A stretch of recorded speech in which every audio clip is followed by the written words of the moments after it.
sur le clavier, ce sera mieux. Alors, regardez-moi cette belle boîte. Avec un effet comme ça de livre sur le côté. Fait une bonne grosse belle boîte là, regardez ça à côté de moi. Oh, c'est énorme. Belle boîte.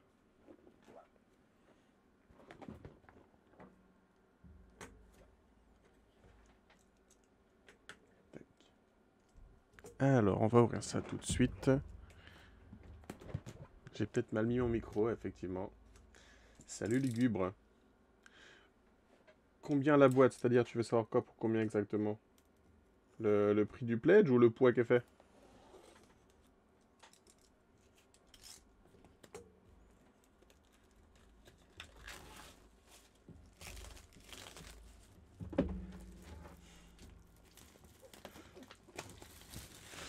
Alors, pour les différentes questions, non, je n'ai pas reçu Pulp Fiction. C'est pas prévu, je le vois encore tout de suite. Hop, un petit coup de micro, attention. Ah, regardez-moi cette belle boîte là. Ensuite, pour le prix de la boîte, euh, donc sur la campagne, il me semble c'était 90 € juste cette boîte là que vous voyez ici. Moi j'ai payé un petit peu plus pour avoir les sleeves pour tous les persos qu'on va ouvrir tout à l'heure, qui sont là. Et pour le dice tray qu'on a là, pour la piste 2D quoi, tout simplement. Et ça c'était bonus pour tous ceux qui ont participé à la campagne de financement qui était sur Game on Tabletop. Du coup, alors non, pour l'autre question, c'est pas encore dispo en boutique. C'est prévu pour tout bientôt, bientôt. En tout cas pour les premières boîtes, je crois qu'ils vont faire venir 2 boîtes par 2 boîtes, il me semble. Et ce sera pour le prix, je crois, de 26 ou 27 € en boutique. Donc il y avait une petite ristourne quand même en profitant de la campagne sur Game on Tabletop. Voilà. C'est là, il n'est pas validé par le chef. Si, si, j'ai eu son accord juste avant, vous inquiétez pas.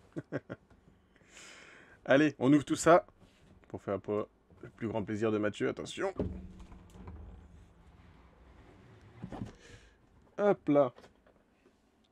Et du coup, il y a déjà tout dedans. Pas besoin des boîtes perso. En tout cas, moi, j'en ai pas voulu. Je suis bien content de me retrouver avec les boîtes directement. Comme ça, tout est prêt. Donc, on commence là. Le premier qu'on va voir, c'est donc le Tréant qu'on a là. Hop là. Si jamais vous voulez jouer, on ouvre. Paf. On n'a plus qu'à mettre ça en place pour son perso. Comme ça, le Tréant.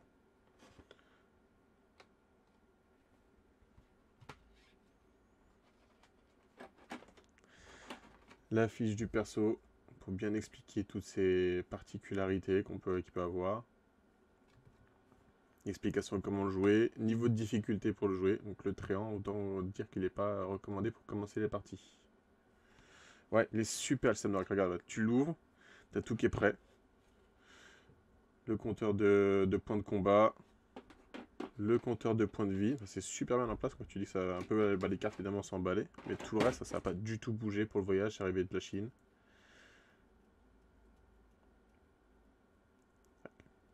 Un petit peu dur hein, le compteur. Au moins, tu risques pas de perdre. Enfin, ça va pas tourner tout seul quoi. C'est plutôt pas mal en vrai. Et les dés. Les dés marbrés qu'on t'en fait parler, on va pouvoir les avoir. Je sais pas si on pourra voir ça un petit peu mieux, le dé, à quoi ça peut ressembler. Hop, la caméra sera mieux. Voilà. Et le paquet de cartes qui est donc attribué au Tréant. On va voir ça un petit peu. Essayer de pas se blesser quand même. Hein.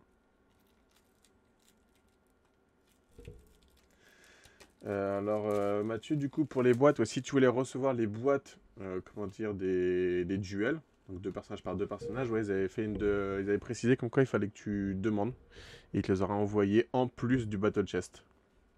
Donc, comme autant vous dire que vous voyez, c'est déjà pas mal blindé là comme ça derrière moi. Je préfère avoir juste le Battle Chest. Hein. Moi, ça me suffisait ici, puis c'est du gâchis d'avoir du carton vitreux derrière. Et donc voilà les cartes. Propres du coup au triangle, les illustrations du Tréant. Illustration, moi j'aime beaucoup. Hein. Alors forcément, ça ne plaira pas à tout le monde. Moi, c'est le style d'illustration qui me plaît vraiment.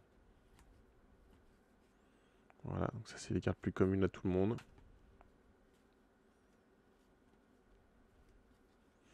Hop.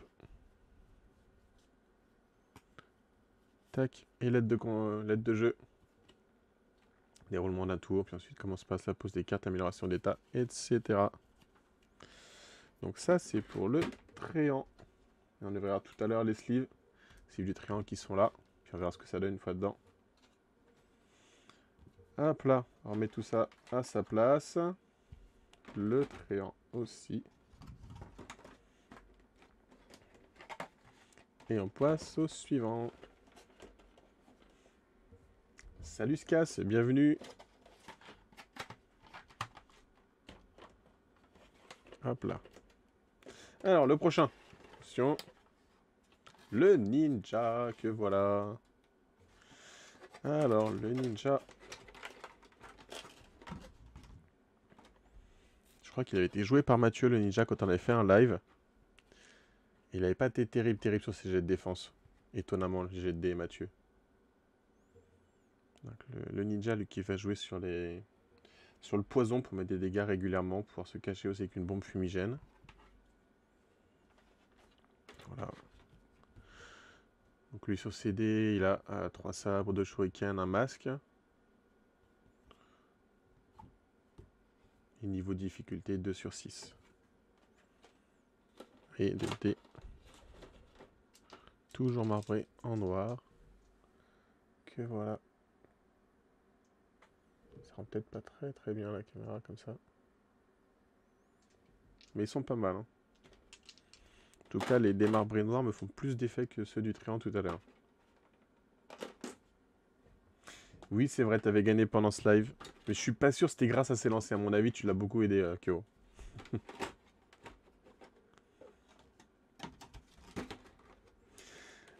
Alors, du coup, le lugubre, les cartes et les dés sont spécifiques à chaque perso. Oui, donc regarde, je vais ressortir le Tréant juste pour te montrer. Hop.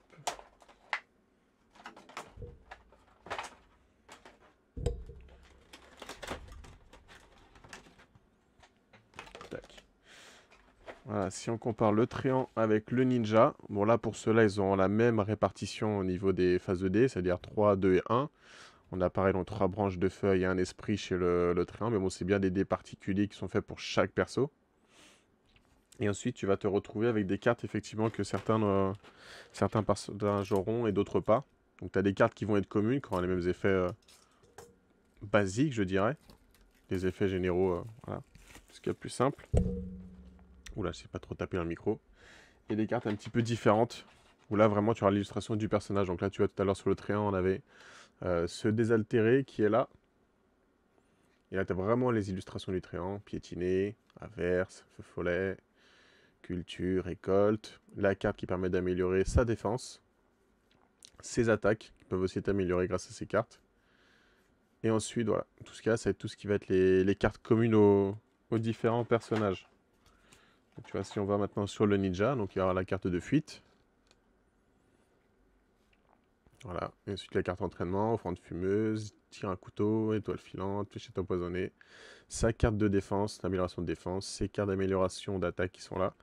Et on se retrouve avec d'autres cartes, voilà, donc communes à chaque personnage.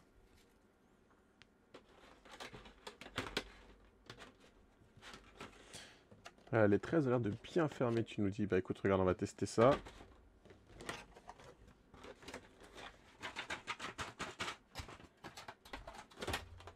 C'est un crash test en live. Voilà. Ça s'ouvre pas. Donc je pense que le crash test est bien passé.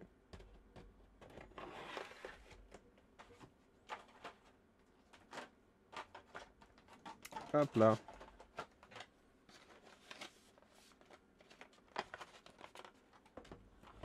Ouais, je me suis débrouillé, Tig. Je sais pas si c'est la meilleure des façons, mais j'ai réussi à faire en sorte que ça marche, ouais. Le paladin. Alors, le paladin, que voici. Voilà. Avec toujours leurs capacités bien différentes. Je ne vais pas prendre tes questions, Lucky. Ouais, tous les emplacements ici qui sont différents sont à chaque fois tout simplement différents d'un personnage à un autre. Et la façon de jouer sera vraiment unique. Ce sera pas du tout le même gameplay. D'où cette grande aide de jeu qui est important parce que voilà, tous ces jetons que tu vas pouvoir avoir pour ce personnage, tu ne les auras pas forcément pour un autre personnage, et donc une façon de jouer différente. Et là, voilà, généralement, c'est bien expliqué, les questions fréquentes par rapport à ton perso, etc., et comment vaut mieux le jouer.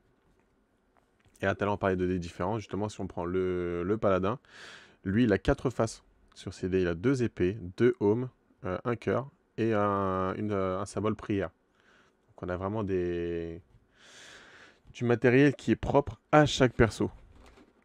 Il y a des dés marbrés à nouveau qui ressemblent beaucoup à ceux du ninja. Un petit peu plus clair quand même.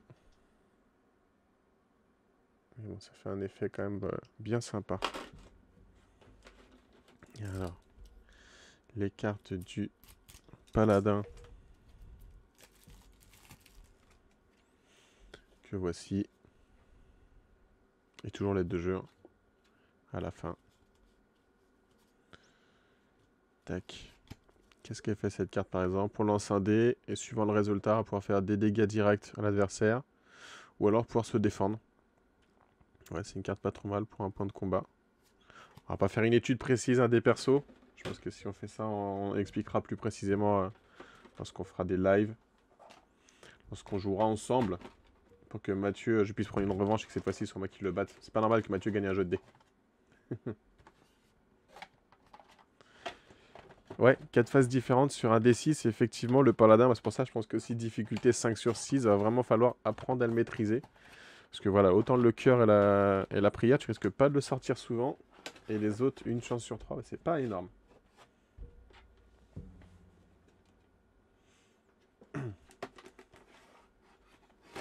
Oula, attention.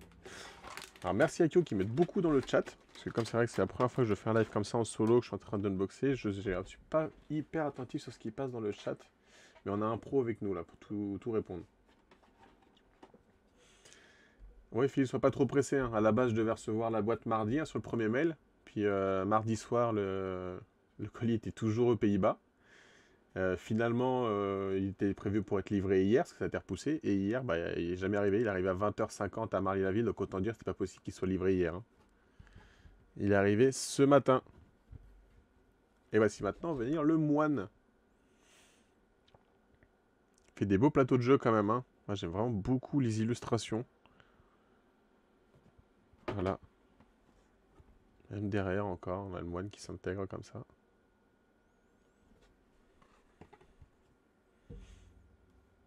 C'est pas mal tout ça. Alors le moine. Lui non plus, il va pas être facile à jouer. 2 phases point, 2 phases zen, une seule phase paume, une seule phase lotus. En termes de proba, là, va falloir être très très bon. Niveau de difficulté pour le jouer, 4 sur 6 le moine. Heureusement que les cartes permettent de pas mal relancer les dés, voire changer les phases, parce que sinon ça peut être très compliqué à jouer pour certains. Et ce qui est bien, c'est qu'on voit qu'il y a encore plein de place dans le Game 13 pour pouvoir mettre tous les jetons après qui vont être à chaque perso. Parce qu'il y a tous les punchboards qui sont là, il va falloir répartir dans les persos après.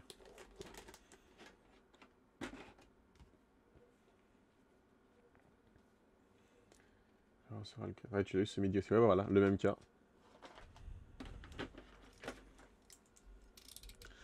Est-ce qu'il y a un mode solo lugubre? Pas actuellement, parce que c'est vraiment un jeu de confrontation. Par contre, il y a de grandes chances, hein, je pense qu'on peut dire comme ça. Hein. Le Kidok l'avait dit, voilà, et un bon succès après la première campagne, la saison 1 remasterisée, de faire une saison 2, voire peut-être aussi espérer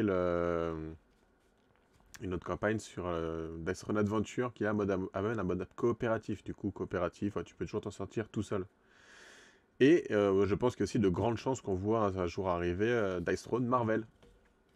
Parce que vu comment ça a marché, et si en plus tu rajoutes la licence Marvel, il n'y a pas de raison que ça ne marche pas. Voilà. Donc maintenant, les cartes du moine. Contemplation, ses cartes d'amélioration de défense. De niveau 2, de niveau 3, ses différentes attaques. Et les cartes en commun. L'aide de jeu.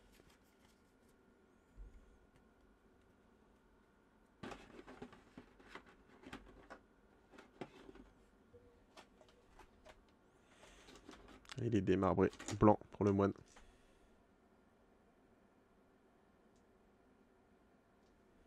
Ce point n'est pas hyper réactive. Alors même pour ceux qui ont du mal, je sais pas si on va voir dans le Game 13, il y a carrément une flèche intérieure. Donc, voilà, juste ici. Je vais essayer de mettre le reflet pour qu'on la voit. Ah mince, les dés se mettent devant. Voilà, pour indiquer comment pouvoir sortir plus facilement les dés. Hop, et les dés sortent tous. Tellement bien que ça saute de la boîte. En même temps, c'est voilà, Game 13, hein. Souvent en termes d'insert. Je crois pas qu'il y ait beaucoup mieux que Game 13, honnêtement. Allez, on continue. Le 5e perso, cette fois-ci, on aura le droit au voleur de l'ombre. Lui aussi joue pas mal avec le poison. Un peu comme le ninja. Voilà. Le voleur de l'ombre. Avec également 4 faces différentes sur son dé. 2 dagues, 2 sacs, une carte, une ombre. Et voilà, on va ici jouer avec le poison, faire une attaque furtive, jouer avec l'ombre. Pour éviter de se faire toucher. Et ils sont sympas les dés, dis donc. Fait un effet... ouais, effet poison, quoi. Effet poison très sympathique. Tac.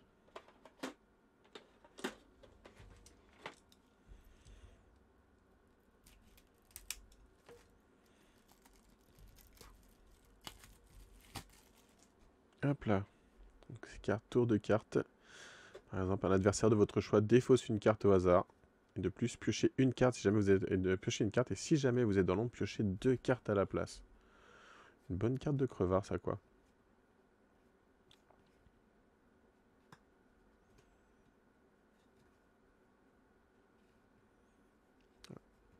C'est carte d'amélioration.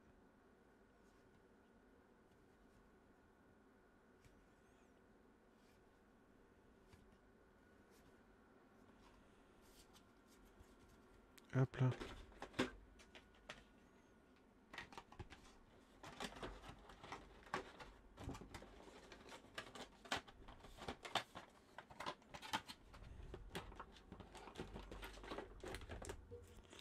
Ensuite, personnage suivant.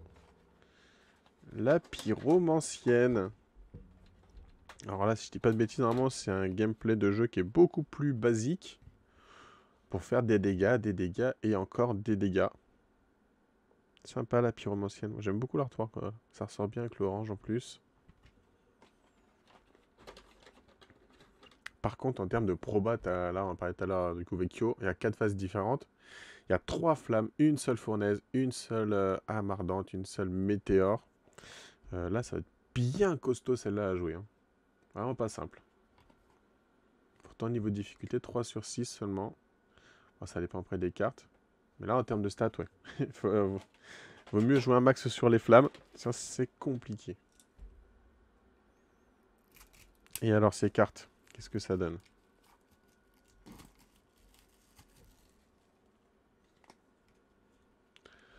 Carte Oura, modificateur d'attaque. Il permet de rajouter encore des dégâts ou des effets sur l'adversaire.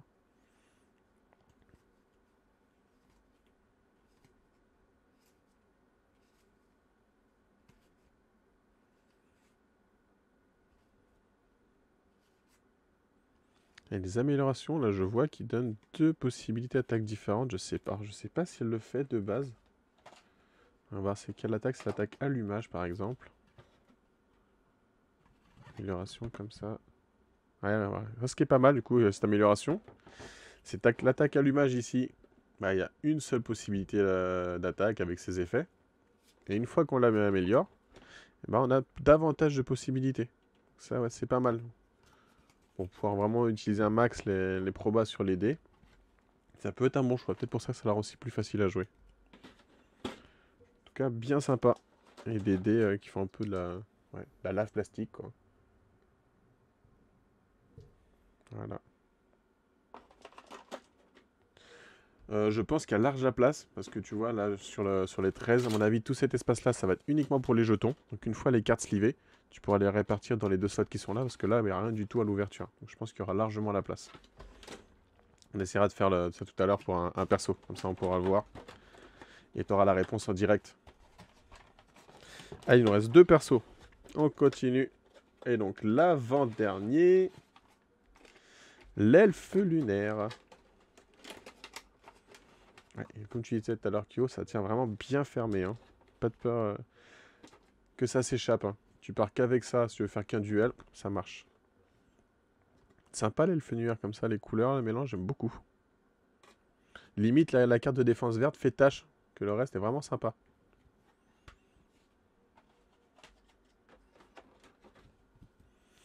Voilà.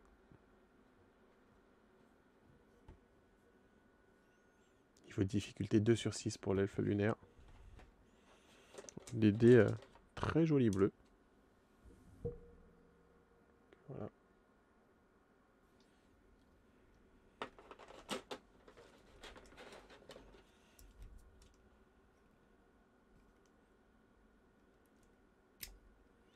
Ouais, le second slot, à mon avis, ça va être que pour les cartes. Parce que ouais, sur un seul, ça ne rentrait pas. Je pense pas, parce qu'il n'y a vraiment pas beaucoup de jeux au-dessus. À mon avis, il faudra utiliser les deux une fois slivé.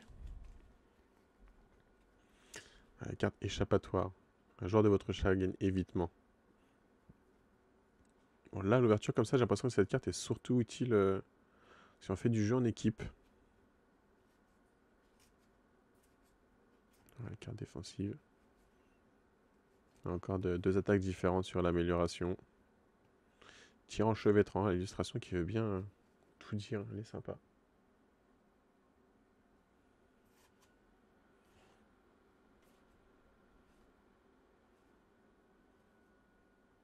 Voilà. Il y a deux jeux toujours derrière.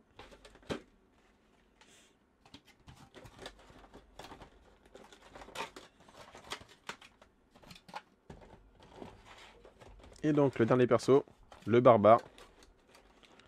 Je crois que c'est le plus simple à jouer, comme les premières parties. Voilà, qui est là.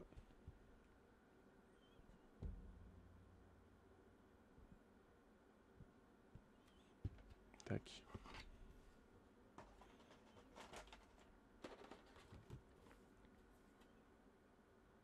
Ah, pas trop d'icônes différents à jouer.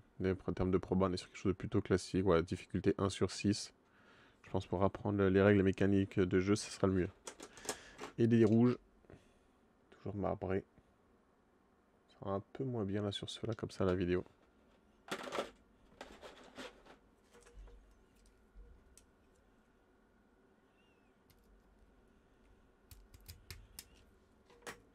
Ouais, c'est cool, effectivement, Croxley ait bien voulu qu'ils aient les démarbrés en plus. Bon, après, ça n'a rien changé au jeu, hein, ça c'est vraiment qu'esthétique et visuel, mais ils sont vraiment sympas. Pistolero, ouais, c'est la saison 2, effectivement. Il n'est pas en saison 1. Là, on est sur le dernier, donc le barbare.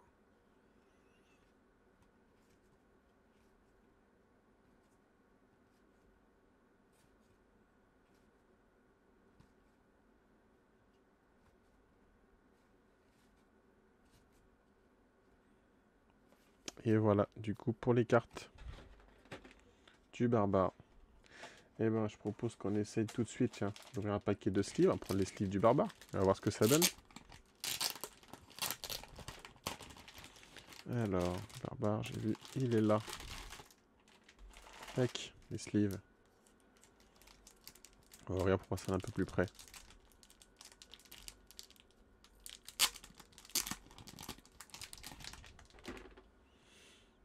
Alors, ça a peut-être pas mal brillé. Ah, c'est pas mal. Voilà. Parce que plutôt que d'avoir pour tout le monde les mêmes d'autres cartes, voilà, toujours, éventuellement se perdre, mélanger les cartes, parce qu'il y a pas mal de cartes quand même en commun. On les met toutes là-dedans par perso. Et voilà. Ça, c'est parfait. Allez, on y va. Pour le barbare.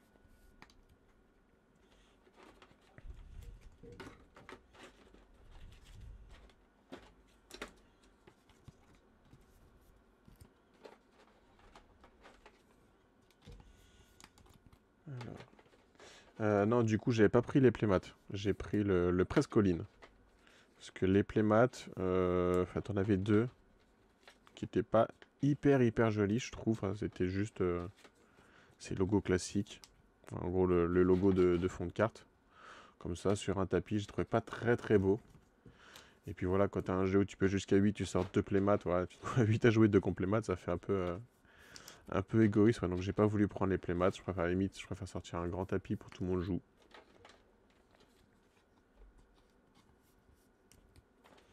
Je crois que Mathieu a fait le all-in complet, ouais. J'ai juste pris le battle chest, les sleeves et la piste de dés.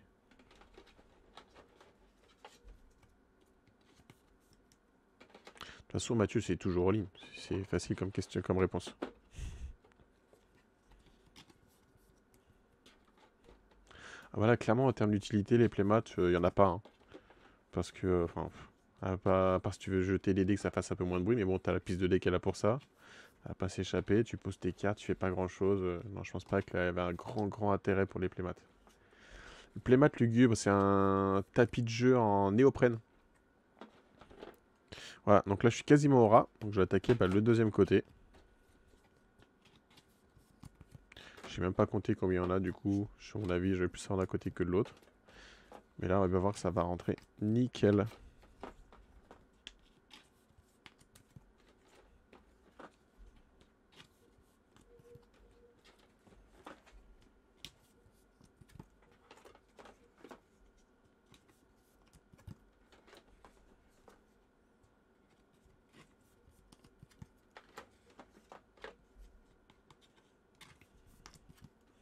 Et je crois qu'il y a même trop de sleeves en fait.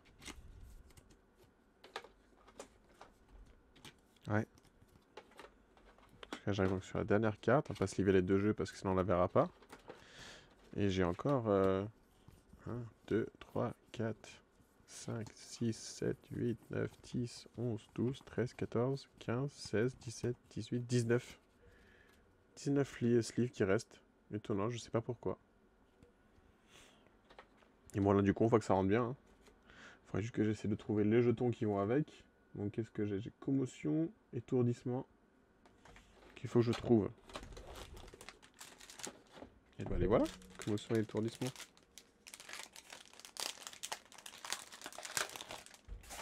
Après ce qui est pas mal, tout expliqué.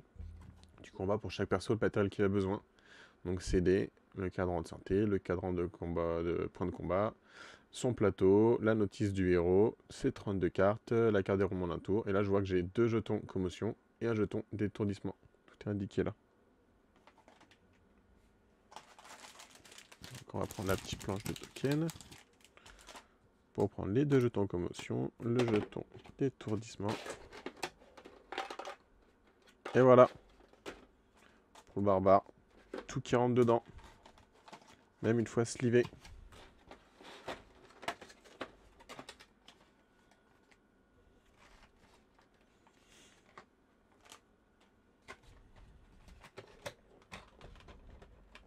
Hop là. Et du coup, là-dedans, donc c'est tous les tokens qu'on peut avoir pour les différents persos. On va voir pour le triangle qui va jouer avec des graines qui va pouvoir faire grandir. On va se servir, les poisons, tout ça, le masque qu'on voyait tout à l'heure, ninja. Encore des tokens. Et des tokens. Et, il paraît que c'est utile aussi, la règle du jeu, version 2.2, qu'après les mises à jour qui a pu être fait déjà avec la version reroll de Café Roxley Games, et les derniers ajouts qu'il y a pu avoir. Donc voilà, clairement un playmat comme c'est Kyo, pour mettre ça en place, j'y vois pas d'intérêt. Enfin, je pense pas qu'il y ait un énorme confort de jeu en plus, sachant que tu vas jouer déjà sur un plateau là pour poser tes cartes. Donc pour moi, les playmats n'avaient pas d'intérêt. Donc j'ai préféré ne pas les prendre.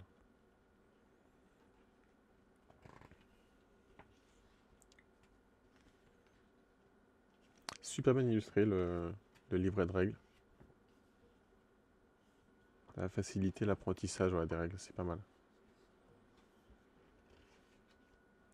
Et du coup, voilà, pour les questions de terreur lugubre, pour une partie à 4 joueurs, si on joue en 2 contre 2, on va tout expliquer comment ça se passait. Une partie à 3 joueurs. Et les autres modes de proposer. Si jamais tu joues à 5 ou 6 par exemple. Pour les règles complètes des parties à 5-6 joueurs et les autres variantes, visitez le site luckyduckgames.com/fr. Je suppose que tu vas sur la fiche du jeu. Et tu pourras donc voir les autres variantes. Free for all, à plusieurs, etc. Du mode par équipe. Un exemple de déroulement d'un tour. Les 8 phases. Total final des dégâts. autre règle. Et voilà. Kit de référence rapide pour les mots-clés. Pas mal ça. Un jeu quand t'as pas mal de mots-clés, c'est toujours bien d'avoir ça rapidement, pas besoin de chercher longtemps dans les règles. Et du coup, même les règles ont l'emplacement qui est prévu juste là, à l'intérieur de la boîte. Voilà. Bon, qu'est-ce qu'il nous reste à ouvrir encore? Et ce petit paquet de cartes là. Un peu plus. Hop là. Ouais, la boîte est vraiment bien. Hein. Je suis bien heureux de ne pas avoir les 4 boîtes de duo de personnages. Parce qu'à ranger, ça aurait été une horreur. Et si j'avais encore en plus de ça, ça aurait été une catastrophe. Donc là, ouais, c'est vraiment bien la boîte comme ça. Alors, du coup, eh ben, on va pouvoir récupérer les cartes.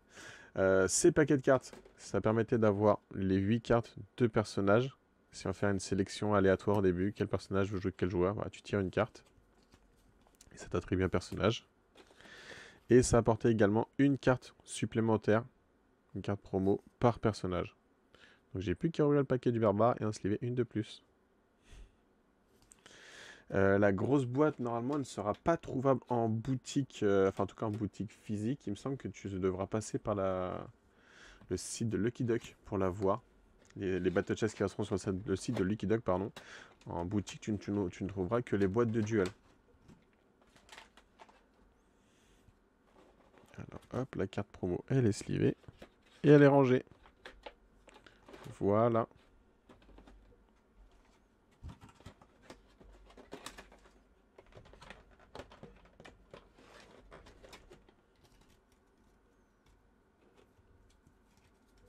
Tac. Il ne reste plus que la piste de dés du coup à voir.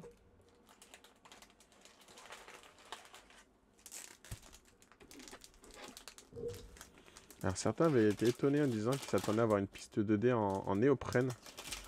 On en trouve souvent hein, des pistes de dés personnalisées. Effectivement, néoprène avec le même système de... Ça fait un peu de bruit, désolé. Hop là. De boutons pression sur le côté, en fait, pour refermer. Mais ah non, c'est du dur. Est-ce que c'est mieux, est-ce que c'est moins bien? Honnêtement, j'en sais rien du tout. En tout cas, c'est toujours plus sympa pour lancer ses dés. Peut-être plus pratique quand même, parce que moi tu peux le transporter, enfin le passer plus facilement, même avec des dés dedans. C'est pas un truc tout mou, difforme. Voilà, bon après c'est à voir à l'usage. Hein. C'était pas indispensable ça clairement pour jouer, mais bon. Petit plus sympa quand même. Je lance les dés dedans.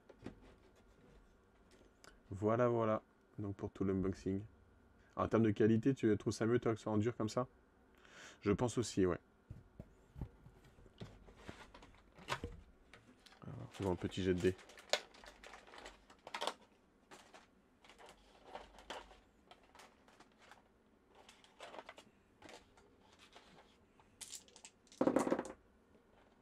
Voilà. 3 épées, 2 cœurs. C'est clairement le barbare.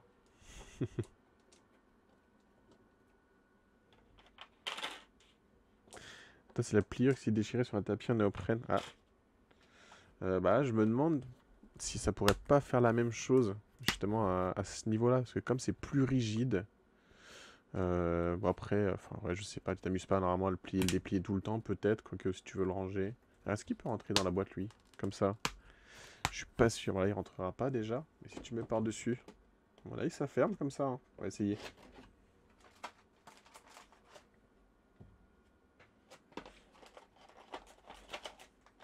Ouais, je pense que ça fait moins de bruit qu'un néoprène, comme tu dis. Mais là, j'ai l'impression qu'il y a comme un revêtement légèrement mou dessus. Ça fera moins de bruit que lancer sur une planche. Et plus de bruit quand même que sur un néoprène. Voilà, est-ce que ça ferme? Avec le extrait.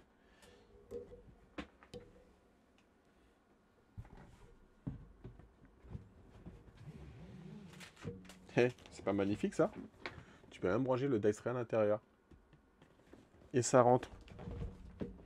Ça, c'est bien pensé. Et ben voilà. Ah, j'ai oublié de ranger, tiens, la pyromancienne. Voilà, voilà pour l'unboxing du coup. Et ben, vivement qu'on puisse mettre la main dessus et pouvoir jouer. Hein. Hop là.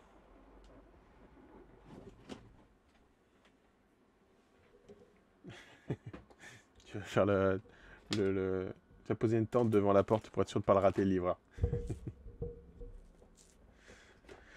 Que les boîtes duel qui sont mises, alors peut-être que je sais que Lucky Duck, souvent, quand ils mettent du matériel en vente sur leur site, ils attendent qu'il y ait au moins les backers normalement qui soient livrés.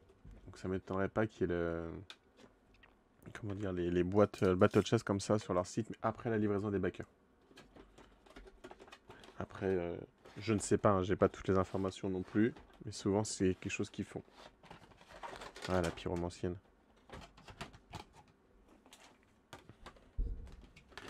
Alors, j'ai de la pyromancienne tant qu'on en est. Hop là.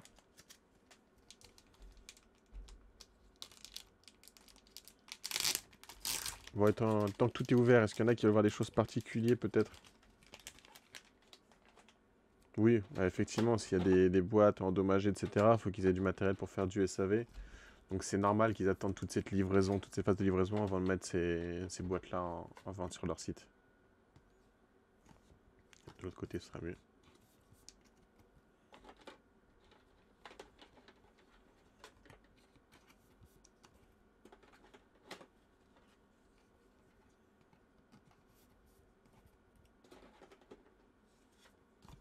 Ouais, exactement, Phil, ça va être ça, hein. Le SAV à gérer d'abord, et ensuite, ce qui reste, bah, en vente sur leur site.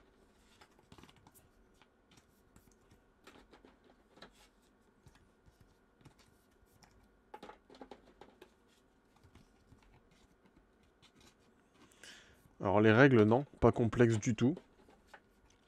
En fait, tout simplement, on va prendre la carte d'aide qui est là. Voilà. 8 phases durant ton tour. La première, donc simplement, phase d'entretien. Donc ce qui va se passer, simplement, c'est que tu as des états appliqués à ton personnage. Si jamais tu as le poison qui s'applique en fin ou au début de tour, est-ce que tu n'as pas des points de vie, est-ce que tu as d'autres effets, des jetons qui vont disparaître, etc. Ensuite, la phase de revenu, bah, simplement, tu vas gagner un point de combat que tu vas mettre ici sur ton... Ouh, lui, il est bien costaud à tourner, dis donc. Elle a bien collé. Voilà, ça y est. Attends, ça tourne tout seul. Un point de combat, du coup, tu vas rajouter ici sur ta roue de point de combat. Et tu vas piocher une carte. Ensuite, bah, tout est expliqué. Phase principale.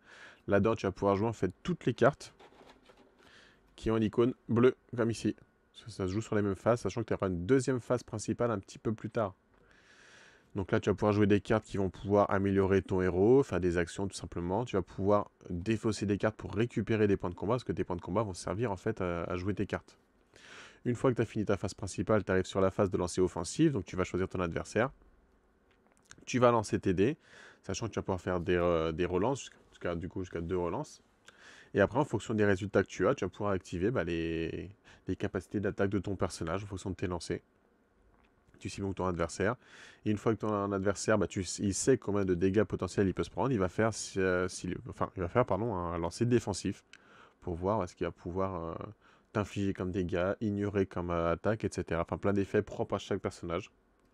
Une fois que ça c'est fait, tu repasses à une phase principale. Et ensuite, phase de défausse. Toutes les cartes que tu as en main en trop, parce que tu peux en avoir que 6 en main, tu les vends, tu gagnes des points de combat supplémentaires à la place. C'est aussi simple que ça. Et après, c'est au joueur suivant.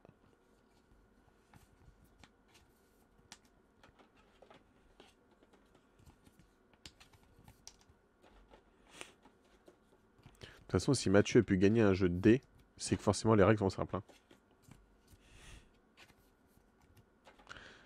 Ouais, j'en profite pour dire des choses sur Mathieu. C'est du coup, et tout ce que j'arrête pas de dire, ce sera peut-être le dernier live que vous me verrez ici, hein. On sait jamais. Une partie en 1 contre 1, ça doit être 15-20 minutes, t'envoyer un petit peu large. Apparemment, c'est vraiment assez rapide, hein.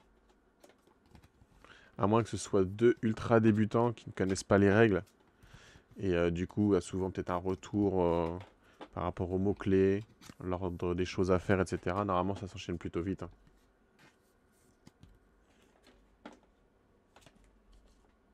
Super barre. J'ai pas pris tous les sleeves, qu'est-ce que j'ai fait moi? J'ai pas pris tous les sleeves.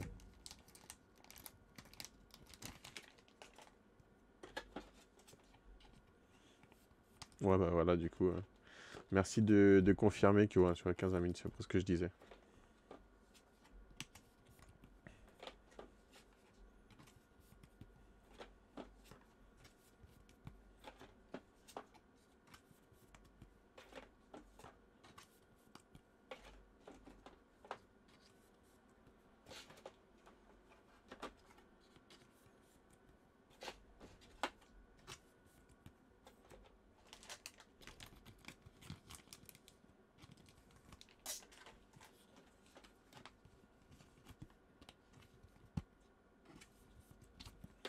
Et on n'oublie pas, du coup, la carte promo en plus de la pyromancienne. Que voilà. Une petite infusion infernale. Lancer un dé sur une face météore. Gagner le maximum de maîtrise du feu. Et sinon, pour tout autre résultat, piocher une carte. En plus, c'est une carte pour 0 point de combat. Elle me semble pas mal cette carte-là. Pas du tout plutôt. Hop. J'ai bien mon aide de jeu qui est là. C'est parfait, j'ai rien oublié.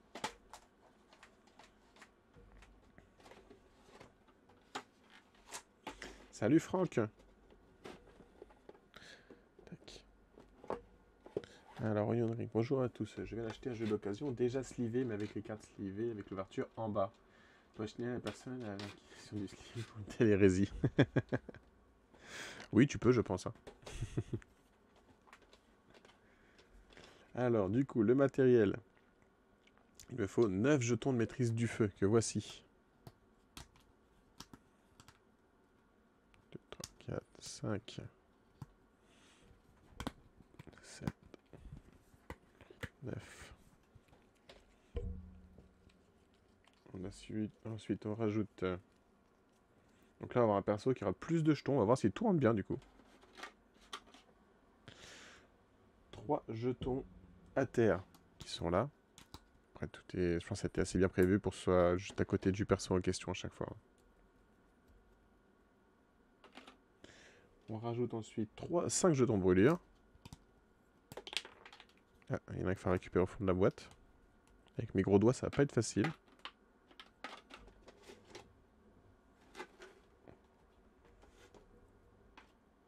Ah. Un petit errata qui s'était glissé là. Dans l'elfe lunaire. La carte qui était encore en anglais. La voici en français. Un petit mot.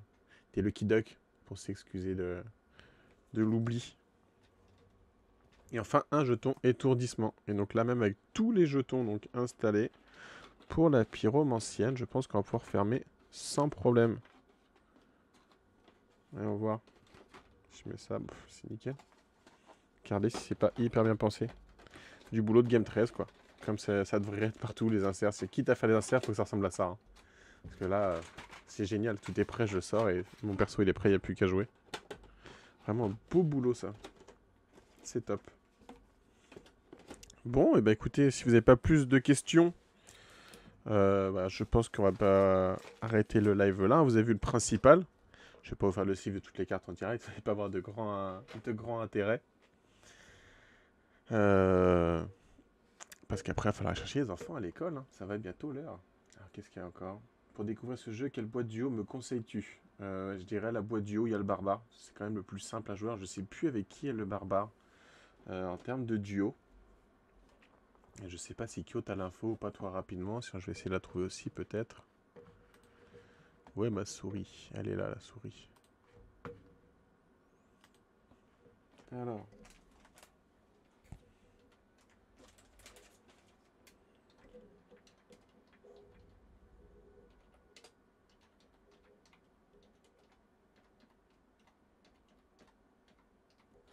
Je vais retrouver.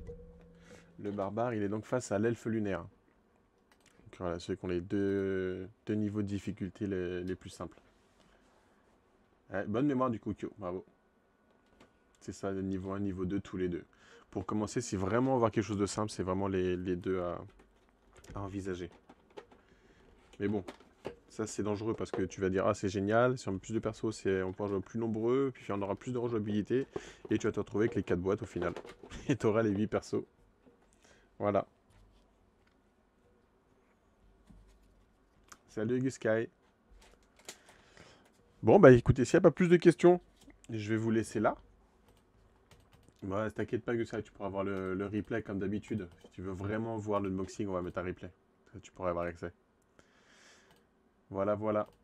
Bon, en tout cas, merci à tous ceux qui étaient là pour suivre ce petit unboxing surprise comme ça, imprévu. Pour vous montrer un peu tout le matériel qu'il y avait. Moi, je vais ensuite m'atteler à tout ranger, tout sliver, mettre tout ça bien comme il faut. Et vivement qu'on se fasse un petit tournoi sur Entrejeux Studio là-dessus. Voilà. Merci du coup à tous de votre présence. Et je vous dis à la prochaine. Ciao, ciao!